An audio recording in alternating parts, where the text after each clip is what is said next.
Good morning, this is Distracted Beam. I just want to make a quick update video on how the slider is going. As you can see, I took the weight off of one side and I put it on the other side, so I got 2 weights on one side and no weights on the other. The main reason I did that is so I can do push shots, so I can put the camera on here, face that way. I'm not going to have a big honking weight right in the way.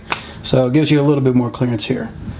Now, when I did that, I found that this bearing, well, I should say the bearing underneath, was actually binding a little bit. I don't know if it's because I took the weight off and that was actually smoothing it out, or if there was something else going on, but all I know is that it was binding, so it was jerking a little bit.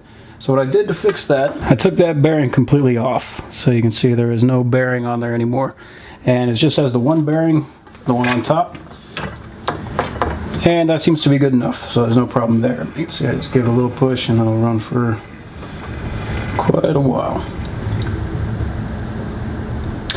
And the little bar that I've got in here, that was actually the excess bar that I had from before, so I cut off 2 long pieces and I had 1 short one, and that short one seemed to work fine with the bearing on the bottom.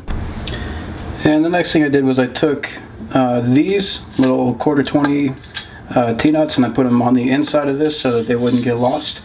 But I found that as I was picking it up and sliding it around, it would get stuck underneath the bearings here. So I took it and I pulled it out, and I took more of these little rubber O-rings and I stuffed them in the track. That way it would get up to it and it would stop. I put one on each side so it's easier to keep track. But other than that, it's running perfectly fine. There's no trouble with it. And these weights, I thought they would slide around more than they do. They don't slide around at all. I had it sitting on its side and just grabbed it and set it down, and it's running just as smooth as the first time.